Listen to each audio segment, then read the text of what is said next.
सलाम साथियों, आप देख रहे हैं हिंदुस्तानी मीडिया। जैसा कि आपको मालूम है कि हमारे चैनल पर तमाम तरह की खबरें आप तक पहुंचती है। अभी हम बीपीएससी के बड़ी खबर लेकर के आपके पास आए हैं। लगातार हम आपको अपडेट्स देते आ रहे हैं। आज बीपीएससी ऑफिस से एक नया नोटिस जारी कर दिया गया है, जहां ये साफ साफ क्लियर कर दिया गया है कि बीपीएससी का एग्ज़ाम 20 और 22 सितंबर को ही होना है। आपको बता दें कि नोटिफिकेशन अभी जारी की गई है, जिसमें जो संयुक्त सचिव सह परीक्षा नियंत्रक हैं उनका सिग्नेचर भी है। और ये एक ऑफिशियल नोटिस है जिसमें साफ साफ लिखा गया हुआ है कि इक्यू परसेंटाइल इक्वेटिंग टेक्निक के साथ इस एग्ज़ाम को लिया जाएगा। मतलब वही कि नॉर्मलाइजेशन के तहत इस एग्ज़ाम को लिया जाएगा। आपको बता दें कि विगत कुछ दिन पहले बीपीएससी ऑफिस के पास छात्रों ने आंदोलन भी किया था कि हम इस तरह से एग्ज़ामिनेशन देने के पक्ष में नहीं है। खास करके जो 2 शिफ्ट में एग्ज़ाम देने का सिस्टम लिया गया है, उसके ख़िलाफ़ लोग जो छात्र तैयारी कर रहे हैं बीपीएससी को लेकर के, काफ़ी लोग उसमें से आक्रोशित हैं।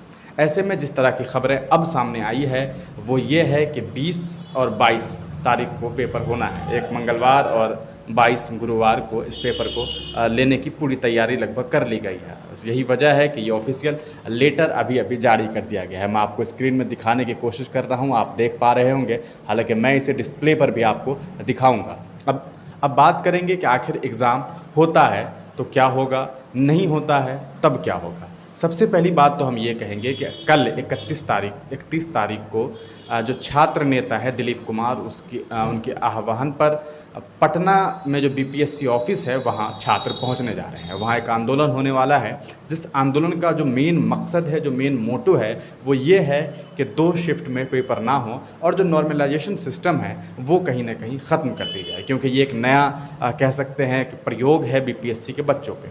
अब अगर हम बात करें छात्र हित की तरफ से, या अगर हम बात करें एक बेसिक सी चीज़ की, तो वो ये कि आखिर ऐसा कैसे हो सकता है कि बीच सफ़र में आप किसी को एक नया रूल बताते हैं। आप इस तरह से समझिए कि आप कोई गेम खेल रहे हैं और आपके पास एक इंस्ट्रक्शन पहले से अवेलेबल है। आप गेम खेलते खेलते बीच में पहुंचे और आपको अचानक से पता चला कि अरे नहीं, यहाँ तो एक अलग इंस्ट्रक्शन भी दिया गया है, यहाँ कुछ अलग भी करना है जो पहले आपको नहीं बताया गया था। जो सबसे बड़ी चीज़ है वो यही है कि नॉर्मलाइजेशन के बारे में पहले बताया ही नहीं गया था, फिर आखिर क्यों इसे अलग से ला करके इसमें शामिल कर दिया गया। कहीं ना कहीं छात्र इससे काफ़ी परेशान हैं। खास करके जो सिविल सेवा के एग्जामिनेशंस होते हैं, चाहे वो यूपीएससी हो, चाहे अलग अलग स्टेट पीसीएस एग्जामिनेशंस हो, वहाँ इस तरह के रिवाज नहीं है। अब क्योंकि नया एक प्रयोग किया जा रहा है तो छात्रों में इस बात का गुस्सा है कि आखिर क्या वजह है कि आप बीपीएससी को एक प्रयोगशाला की तरह इस्तेमाल कर रहे हैं। आखिर क्या वजह है कि 6 लाख बच्चों की ज़िंदगी के साथ, 6 लाख बच्चों की मेहनत के साथ अब प्रयोग करने की कोशिश कर रहे हैं, वो भी वो प्रयोग जिसके बारे में आपने उसे पहले बताया ही नहीं था। आपका जो नोटिफिकेशन लेटर था वहाँ आपने इसकी जानकारी नहीं दी थी। उसके बाद आप एक नया प्रयोग करने जा रहे हैं, वो इस वजह से क्योंकि आपने पहला एग्ज़ाम सही से नहीं लिया। आप वहाँ कदाचार मुक्त एग्ज़ाम नहीं करवा पाए, इसलिए आप नया सिस्टम लागू कर रहे हैं। तो कहीं ना कहीं छात्र इससे परेशान हैं। अब अगर बात करें कि पिछले कुछ दिन पहले जब बच्चों ने प्रोटेस्ट किया, उस वक्त लोगों ने ये बातें कही कि चेयरमैन द्वारा उन्हें ये बताया गया, खास करके दिलीप कुमार जी जो हैं, उन लोगों से जब बातचीत हुई और जो तमाम छात्र नेता हैं उन लोगों से जब बातचीत हुई वहाँ के चेयरमैन की और वहाँ के जो अलग अलग ऑफिसर्स हैं, तो वहाँ से खबर निकल करके ये आई थी कि अगर आपको 2 शिफ्ट में एग्ज़ाम लेना है, अगर आपको 2 शिफ्ट में एग्ज़ाम देना है तो हम नवंबर में एग्ज़ाम दिला देंगे, लेकिन अगर आपको परसेंटाइल सिस्टम को ख़त्म करते हुए एक ही शिफ्ट में एग्ज़ाम लेना है, हालांकि परसेंटाइल सिस्टम के बारे में बात हुई नहीं थी, एक ही शिफ्ट में अगर एग्ज़ाम लेना है तो इसमें कम से कम 6 महीने लगेंगे। चलो मान लिया कि अगर वहाँ 6 महीने लगते, तो अभी जब 2 शिफ्ट की बात हुई है, इसको आप 20 दिन के बाद एग्ज़ाम लेने की खबर दे रहे हैं, तो कहीं ना कहीं बच्चों में इस बात की बहुत ज़्यादा टेंशन है कि आखिर वो एग्ज़ाम देंगे कैसे, क्योंकि तैयारी उन्होंने छोड़ दी थी। लगातार बच्चे पिछले 1 साल से एक ही चीज़ को पढ़ते पढ़ते परेशान हो चुके हैं। तो कहीं ना कहीं वो ये सोच रहे थे कि जब ऑफिशियल लेटर आएगा, अगर ऑफिशियल लेटर आ जाए है तो क्या वजह है कि आप 20 दिन पहले ये ऑफिशियल लेटर दे रहे हैं। क्या बीपीएससी इतनी देर तक सोई हुई थी? क्या बीपीएससी के आला अधिकारी जो वहाँ पदाधिकारी मौजूद हैं वो आखिर कर क्या रहे थे?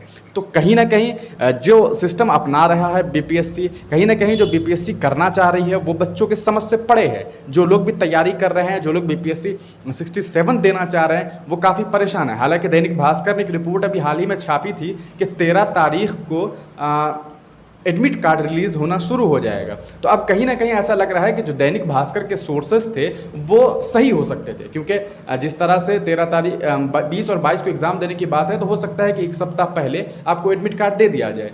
लेकिन जिस तरह से सस्पेंस बच्चों के बीच में फैला हुआ था, जिस तरह के मामलात सामने आ रहे थे, उससे ज़्यादातर एस्पिरेंट्स को यही लग रहा था कि पेपर अभी सितंबर में नहीं होने वाला है, और इस वजह से कई सारे बच्चों ने पढ़ाई छोड़ भी दी थी।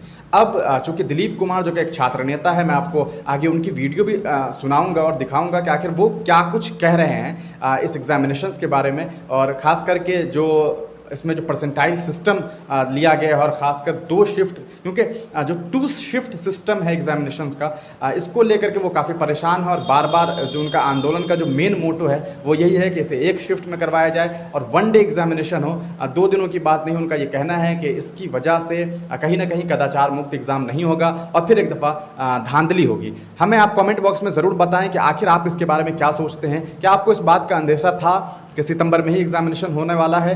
क्या आप इस डेट शीट से खुश हैं? और एक चीज़ जो बताना है आपको वो ये कि क्या कल आप भी बीपीएससी ऑफिस पहुंच रहे हैं? सुनिए क्या कुछ कह रहे हैं दिलीप कुमार। नमस्कार दोस्तों, मैं दिलीप कुमार। दोस्तों, बीपीएससी पीटी परीक्षा 2 शिफ्ट में आयोजित करवाकर और परसेंटाइल सिस्टम लागू करके भ्रष्टाचार का एक नया द्वार खोलना चाहती है, संस्थागत भ्रष्टाचार का नया द्वार खोलना चाहती है। और इसीलिए 2 शिफ्ट में एग्जाम कराया जा रहा है, ताकि जिन लोगों से शिक्षा माफियाओं ने पैसा लिया है उन लोगों को आराम से पीटी पास करवा दिया जाए, और परीक्षा की प्रक्रिया और रिजल्ट की प्रक्रिया को इतना जटिल बना दिया जाए कि सबका ध्यान उस जटिल प्रक्रिया के तरफ ही रहे, और आराम से 2 शिफ्ट में परीक्षा कराकर जिन लोगों से शिक्षा माफियाओं ने पैसा लिया उन लोगों को पीटी पास करा दिया जाए, ताकि किसी को कोई सबूत भी ना मिले और कोई इस बात को समझ ही ना पाए। सबका ध्यान जटिल प्रक्रिया की तरफ ही रहे। और शिक्षा माफियाओं ने जिन लोगों ने पेपर लीक करवाया था 66वीं का, 67वीं का, और जो लोग 64वीं, 56वीं, 56, 67वीं सब में सेटिंग धांधली करवा रहे हैं, उन लोगों ने ही निश्चित रूप से सजेशन दिया है, सलाह दिया है बीपीएससी के चेयरमैन को 2 शिफ्ट में परीक्षा आयोजित करवाने के लिए। और बीपीएससी के चेयरमैन अतुल प्रसाद जी से हम आग्रह करेंगे, उनसे विनती भी करते हैं, उनको सलाह भी दे रहे हैं कि आप अमरिंदर कुमार जो परीक्षा नियंत्रक है और पूर्व अध्यक्ष जो आर के महाजन, ऐसे लोगों से आप सलाह मत लीजिए, क्योंकि ये लोग तो धांधली सेटिंग में संलिप्त है। इन लोगों को तो हम लोग पद से हटाने की मांग बहुत पहले से करते आ रहे हैं। तो शिक्षा माफियाओं के दबाव में आकर, शिक्षा माफियाओं की सलाह पर बीपीएससी ये कदम उठाने जा रही है कि 2 शिफ्ट में हम एग्जाम कराएंगे और परसेंटाइल लागू कराएंगे। ये संस्थागत भ्रष्टाचार का नया द्वार खोला जा रहा है। तो इस चीज को समझना होगा। अगर एक बार ये सिस्टम लागू हो गया तो आगे 68वीं हो, 69वीं हो, 70वीं हो, सब में लागू हो जाएगा, और इससे मेधावी ईमानदार स्टूडेंट्स बाहर हो जाएंगे, लक्की ड्रॉ हो जाएगा, लॉटरी सिस्टम हो जाएगा। लॉटरी सिस्टम, जो मेहनती स्टूडेंट्स वो बाहर हो जाएंगे, लॉटरी लगेगा, जिसका किस्मत साथ देगा वैसे 10% लोग पास करेंगे, बाकी तो सेटिंग वाले जाएंगे, बाकी सेटिंग वाले ही जाएंगे। जिन लोगों से इन लोगों ने पैसा लिया है इन लोगों को पीटी पास कराएंगे। 8 मई को पीटी परीक्षा आयोजित हुई थी, पेपर लीक हुआ, उसको हमने ही उजागर किया, एग्जाम कैंसिल करवाया से, और उसके बाद जांच भी बैठाया। अभी तक 18-19 लोग अरेस्ट हो चुके हैं। अगर हम नहीं लगे रहते, हम छोड़ दिए होते तो जांच भी नहीं होती और 18-19 लोग अभी तक अरेस्ट नहीं होते। तो वे लोग जिन लोगों का पैसा फंसा हुआ है और जो लोग इसमें सेटिंग करवा रहे थे और जो सेटर है शिक्षा माफिया, वो लोग चाह रहे हैं कि जिन लोगों से उन्होंने पैसा लिया था उन लोगों को पीटी पास करवा दिया जाए, और इसीलिए उन्हीं लोगों के ने सलाह दिया है कि 2 शिफ्ट में परीक्षा आयोजित करवाई जाए और परसेंटाइल सिस्टम लागू किया जाए। जबकि खेल के बीच में खेल का नियम चेंज नहीं होता है, किसी भी कीमत पे नहीं। 2 शिफ्ट में एग्जाम किसी कीमत पे मंजूर नहीं है, परसेंटाइल किसी कीमत पे मंजूर नहीं है। बस आप लोग साथ दीजिए। और लड़कियां जो छात्राएं हैं उनसे भी हम आग्रह कर रहे हैं कि आप लोग को समानता का अधिकार सिर्फ चाहिए, घर बैठे, सिर्फ घर बैठे समानता का अधिकार चाहिए।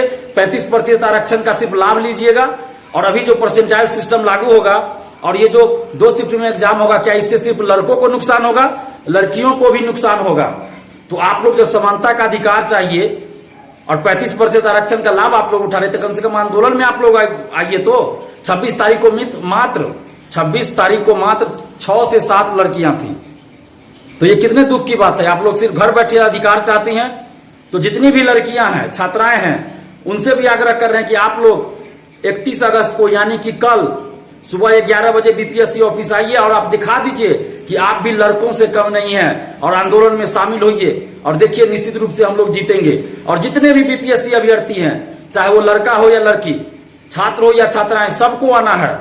आप सबसे हम आग्रह कर रहे हैं कि सभी लोग कल 31 अगस्त को सुबह 11 बजे आइए और संख्या बल दिखानी है, क्योंकि अध्यक्ष महोदय ने पिछली बार कहा कि संख्या आपकी बहुत कम है, तो इस बार एकदम संख्या दिखा दीजिए, संख्या दिखा दीजिए। और बीपीएससी के चेयरमैन को मजबूर कर दीजिए कि वो एक शिफ्ट में ही एग्जाम ले, क्योंकि 2 शिफ्ट में एग्जाम और परसेंटाइल किसी कीमत पे मंजूर नहीं करेंगे, बिल्कुल एक्सेप्ट नहीं करेंगे। जो करना होगा करेंगे, हर कदम उठाएंगे लोकतांत्रिक ढंग से, लेकिन 2 शिफ्ट में एग्जाम और परसेंटाइल कभी मंजूर नहीं करेंगे। अगर कल बीपीएससी के चेयरमैन साहब ने हम लोग की बातों को नहीं माना, परसेंटाइल सिस्टम को वापस नहीं लिया, एक शिफ्ट में एग्जाम कराने की बात नहीं मानी, तो फिर पटना में एक बहुत बड़ा छात्र आंदोलन होगा, सड़क मार्च निकाला जाएगा, कोचिंग संस्थान बंद रहेंगे, और उससे भी नहीं मानी तो पूरे बिहार में आंदोलन होगा, पूरे बिहार को बंद करवाया जाएगा। बिहार के छात्रों की इन्होंने एकजुटता को ललकारा है, बिहार के छात्र के स्वाभिमान को ललकारा है। बिहारी छात्र जब जब उठा है, हुंकार भरा है, बिहार ही नहीं देश में परिवर्तन हुआ है। इतिहास उल्टा के देख लिया अतुल प्रसाद जी, आप इतिहास उल्टा के देख लीजिए। बिहार के छात्रों ने जब जब हुंकार भरा है, बिहार ही नहीं देश में परिवर्तन आया है। चाहे वो आजादी की लड़ाई हो या जेपी आंदोलन हो या इंदिरा गांधी के समय देख लीजिए, जब भी देख लीजिए आप, जब जब बिहार के युवाओं ने, छात्र छात्राओं ने हुंकार भरी है, बिहार ही नहीं देश में परिवर्तन आया है। तो उस हुंकार के लिए मजबूर मत कीजिए हमें, हम लोग के कतई मंजूर नहीं करेंगे। जेपी से भी बड़ा आंदोलन खड़ा कर देंगे। अगर 2 शिफ्ट में एग्जाम कराने की बात आपने वापस नहीं लिया तो 1 शिफ्ट में आंदोलन कराना होगा, किसी कीमत पे परसेंटाइल और 2 शिफ्ट में एग्जाम मंजूर नहीं करेंगे। अगर इस बात को नहीं माना गया, अगर 1 शिफ्ट में एग्जाम कराने की बात नहीं मानी गई, परसेंटाइल हटाने की बात नहीं मानी गई, तो जेपी आंदोलन से भी बड़ा आंदोलन बिहार में खड़ा होगा, जो सत्ता परिवर्तन तक कर सकता है, किसी नेता और किसी पार्टी तक को नहीं छोड़ेगा। बिहार के छात्र को ललकारना बंद कीजिए। बार बार आप लोग, बार बार हम चेतावनी दे रहे हैं, चाहे कोई भी पॉलिटिकल पार्टी हो, बिहार के छात्रों के साथ नाइंसाफी करना बंद कर दीजिए। और बीपीएससी के चेयरमैन साहब, आपको हम अच्छा आदमी समझे थे, आपकी तारीफ भी हमने बहुत बार किया है, आप सुधारों की बात कर रहे थे, हम उनका स्वागत करते हैं, लेकिन परसेंटाइल सिस्टम और 2 शिफ्ट में एग्जाम को कतई मंजूर नहीं करेंगे। अगर 1 शिफ्ट में एग्जाम नहीं हुआ, अगर 1 शिफ्ट में एग्जाम नहीं हुआ तो जेपी से भी बड़ा आंदोलन खड़ा कर देंगे। दिलीप कुमार वादा कर रहा है, आह्वान कर रहा है बिहार की धरती से, जेपी से भी बड़ा आंदोलन खड़ा कर देंगे। पटना ही नहीं, पटना के बाहर पूरे बिहार में आंदोलन होगा, पूरे बिहार में हर जिला में सड़क पे छात्र उतरेंगे, लेकिन 2 शिफ्ट में एग्जाम कतई मंजूर नहीं होने देंगे। 2 शिफ्ट में एग्जाम, क्योंकि ये संविधानिक रूप से भी गलत है, कानूनी रूप से भी गलत है, किसी भी तरह से उचित नहीं है। हम बिहार के लाखों छात्र छात्राओं के भविष्य से खिलवाड़ नहीं होने देंगे, उनके मेधा के साथ खिलवाड़ नहीं हो देंगे, मेधावी छात्रों के साथ अन्याय नहीं होने देंगे। पेपर लीक को हमने अपनी जान पे खेलकर उजागर किया, करोड़ों रुपया का ऑफर ठुकरा कर उजागर किया। इसलिए नहीं उजागर किया कि 6 लाख अभ्यर्थियों के साथ फिर 2 शिफ्ट में एग्जाम कराकर और सेटिंग करा दे, पैसा वाले को इन करा दे, इसलिए हमने पेपर लीक को उजागर नहीं किया था। हमने पेपर लीक इसलिए उजागर किया था कि बिहार के मेधावी ईमानदार छात्र छात्राओं को न्याय मिले, सेटिंग से नहीं बल्कि मेधा से, ईमानदारी से पढ़कर नौकरी ले, ताकि जाके सरकारी योजनाओं को सही से क्रियान्वित करे, सही लोगों तक उन सरकारी योजनाओं का लाभ पहुंचे। लेकिन जब सेटिंग से, धांधली से लोग जाएंगे तो सरकारी योजनाओं का लाभ सही लोगों तक नहीं पहुंचेगा और हमारा बिहार कभी आगे नहीं बढ़ेगा। इसलिए दोस्तों, आप लोग कमर कस लीजिए, एकजुट हो जाइए। छात्र छात्राओं सबसे आग्रह करें, लड़कियां भी पीछे मत रहिए। आप देश की आजादी का देख लीजिए, जेपी आंदोलन देख लीजिए, सब में लड़कियां भी थी, लड़कियां भी आगे थी। आप अपने आप को कमजोर मत समझिए। आप आइए कल 31 अगस्त को सुबह 11 बजे, जितनी भी लड़कियां हैं सभी लोग बीपीएससी ऑफिस आइए। और जितने भी बीपीएससी अभ्यर्थी हैं, आप सबसे आग्रह कर रहे, चाहे छात्र हो छात्राएं हो, सभी लोग कल सुबह यानी 31 अगस्त को सुबह 11 बजे बीपीएससी ऑफिस आइए और छात्र एकजुटता का परिचय दीजिए। बीपीएससी जानबूझकर परीक्षा को जटिल बनाना चाह रही है और पीटी रिजल्ट को जटिल बनाना चाह रही है, ताकि बाद में जब रिजल्ट प्रकाशित हो तो किसी को कुछ पता ही न चले और अपने लोगों को जिनसे पैसा लिया उनको पीटी पास करा दिया जाए। और हम लोग का ध्यान, मीडिया का ध्यान, छात्र छात्राओं का ध्यान जटिल प्रक्रिया की तरफ ही रहे। तो ये सोची समझी शिक्षा माफियाओं की रणनीति है। आप सोचिए ना कि किस तरह से माहौल बनाया जा रहा है, एक माहौल क्रिएट किया जा रहा है। और 2 शिफ्ट में एग्जाम किसी कीमत पे मंजूर। जितने भी शिक्षक हैं, पूरे बिहार के जितने भी शिक्षक हैं, सबसे अपील कर रहे हैं बुद्धिजीवी से कि आप लोग भी साथ दीजिए। और बीपीएससी का कोचिंग जितने भी जिला में चलता है, सभी से अपील कर रहे हैं कि कल पूरे दिन आप लोग कोचिंग को बंद कर दीजिए। जो बीपीएससी का कोचिंग चलाते हैं अलग अलग जिला में, वो लोग पूरे दिन कोचिंग बंद कर दीजिए। और जो पटना में बीपीएससी का कोचिंग चलाते हैं, जो पटना में बीपीएससी का कोचिंग चलाते हैं, वो 10 बजे से लेकर 4 बजे तक कोचिंग बंद कर दीजिए। कोई भी कोचिंग 10 से 4 के बीच में पटना में बीपीएससी का कोई भी कोचिंग खुला हुआ नहीं रहना चाहिए। और आप समस्त, हम शिक्षकों को आने की बात नहीं कर रहे हैं, क्योंकि शिक्षक अगर आंदोलन में आते हैं तो उसका गलत मैसेज जा सकता है। सरकार या आयोग कहेगी कि शिक्षक भड़का रहे हैं, शिक्षक आंदोलन करवा रहे हैं, तो इसलिए शिक्षक को हम आंदोलन में नहीं बुला रहे हैं। लेकिन जितने भी शिक्षक है जो बीपीएससी का कोचिंग चलाते हैं, वो लोग 10 से 4 बजे तक कल कोचिंग बंद कर दीजिए, ताकि छात्र आंदोलन में आ सके। और जितने भी आप लोग बीपीएससी अभ्यर्थी हैं, आप लोग निश्चित रूप से कल सुबह यानी 31 अगस्त को 11 बजे बीपीएससी ऑफिस पहुंचिए। और एक शिफ्ट में तो एक शिफ्ट में नो परसेंटाइल तो नो परसेंटाइल, कोई समझौता नहीं, किसी कीमत पे समझौता नहीं। कोई भी कुर्बानी देनी होगी दिलीप कुमार देने के लिए तैयार है, बस आप लोग साथ दीजिए। एक शिफ्ट में ही एग्जाम होगा, नो परसेंटाइल, कोई परसेंटाइल लागू नहीं होने देंगे। बस कल आप लोग आइए सुबह 11 बजे बीपीएससी ऑफिस, सभी लोग आइए। धन्यवाद, जय हिंद। आप हमारी YouTube चैनल हिंदुस्तानी मीडिया को सब्सक्राइब करें। अगर आप Facebook पे हैं तो हमारे पेज को लाइक करें, जिसका लिंक डिस्क्रिप्शन में है।